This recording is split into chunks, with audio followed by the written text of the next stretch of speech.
Sir बताइए कि जो आतंकी पकड़ा गया यूपी से, क्या रोल है इसका, किस तरह से ये पूरा रेडिकल था और किसके संपर्क में था?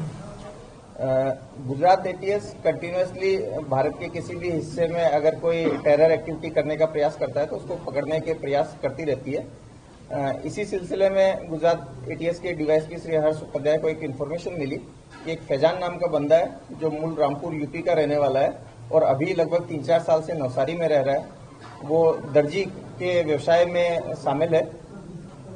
ये जो बंदा है ये ऐसे लोगों को आइडेंटिफाई करता है जो उसके हिसाब से पैगंबर के विरुद्ध कुछ बोलते हैं। इन लोगों की इन्फॉर्मेशन कलेक्ट करके बहुत सारे ग्रुप्स में भेजता है, वेपन भी कलेक्ट कर रहा है, इनको मर्डर करने का ये प्लान बनाता रहता है। साथ ही साथ जैसे मोहम्मद और अलकायदा के बहुत सारे चैनल से जुड़ा हुआ है, खास करके मुफ्ती मसूद अजहर और रऊफ असगर को काफी ज्यादा फॉलो करता है ये। उनके कहने पे अगर उस ऑर्गेनाइजेशन की तरफ से इसे इंस्ट्रक्शन मिले तो एक विशाल जो जिहाद की परिकल्पना है इसमें जुड़ करके कश्मीर में जो जिहाद है उसमें भी जुड़ने की इच्छा रखता है। इस इंफॉर्मेशन को जब शेयर किया गया तो टेक्निकल टीम में वायरलेस सब इंस्पेक्टर निकुंज जोशी और डीवी रबारी को दिया गया। एनालिसिस करने में पता चला कि ये अल फैजान गाजा नाम से एक आईडी है जो चला रहा है। इसके अंदर प्राइमा फेसी हमें बहुत सारा ऐसा कंटेंट मिला जो कि रेडिकल है, टेरर एक्टिविटीज को अंजाम देने के लिए जो इसमें टारगेट्स आइडेंटिफाई किए गए हैं उस तरह के लोगों के इसमें नाम वगैरह डाल रखे हैं, फोटोग्राफ शेयर किए गए हैं, प्लानिंग शेयर की गई है, वीडियो शेयर किए गए हैं। एक डिटेल टीम बनाई गई जिसमें Nikhil Brahmbhatt, CH Panara, KB Desai, AP Parmar, PB Desai, VR Jadeja, Mrunal Shah team को रखा गया। नवसारी एसओजी और नवसारी जिला पुलिस भी इसमें साथ में ऑपरेशन में जुड़ाई। ये जो फैजान है ये नवसारी में आइडेंटिफाई हुआ, इसे डिटेन किया गया। इसके पास से कुछ शंकास्पद वस्तुएं बरामद की गई। इसमें सबसे इम्पोर्टेंट एक वेपन जो कि ऑटोमेटिक जैसा जिगाना पिस्टल है और इसके साथ 6 राउंड मिले हैं। इसके साथ ही कुछ कपड़े, कुछ लिटरेचर भी मिले हैं। साथ में जब इसके फोन का एनालिसिस किया गया तो देखा गया कि ये विभिन्न टेलीग्राम चैनल से जुड़ा हुआ है। अल फैजान गाजा के अलावा एक दूसरी इंस्टा आईडी भी चला रहा है। इस इंस्टा आईडी पे ये बहुत सारा जो रेडिकल कंटेंट है उसका प्रचार प्रसार कर रहा है। अलकायदा जैसे मोहम्मद की जो रेडिकल कंटेंट है वो लोगों को सर्कुलेट कर रहा है, प्रोपोगेट कर रहा है।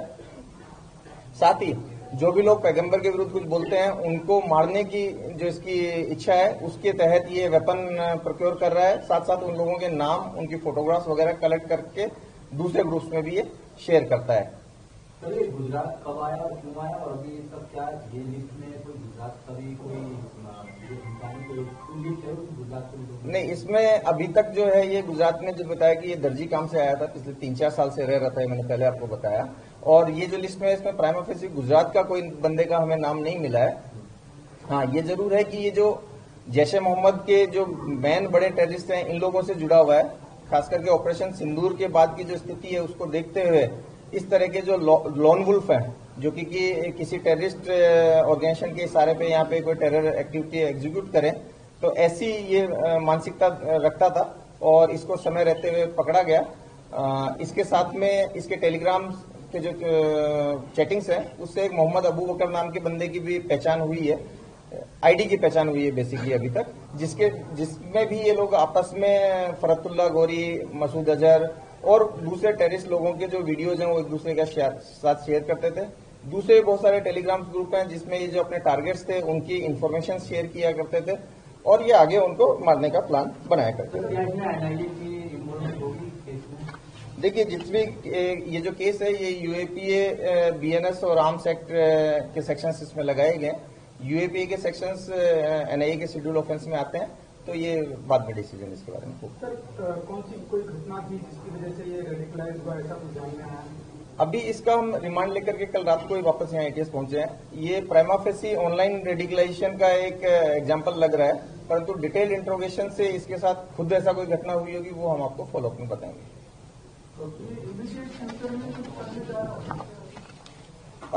इमीडिएट फ्यूचर के बारे में ऐसा नहीं कह सकता। मेनली इसका जो व्यवसाय है वो इसको जिससे बोलते हैं कि हम कपड़े की सिलाई का जो खास करके सीजन होता है शादियों का, जिस टाइम पे बहुत ज्यादा ये इंगेज होता है, तो इस पर्टिकुलर सीजन के बाद में वापस जाने पे हो सकता है कि कुछ करे। इमीडिएटली 2-3 महीने ये यहाँ पे इंगेज रहने वाला था और उसके बाद में वापस रामपुर जाने पे ये क्या करता है उसके बारे में थोड़ा इंट्रोगेशन हम और करके आपको बताएंगे।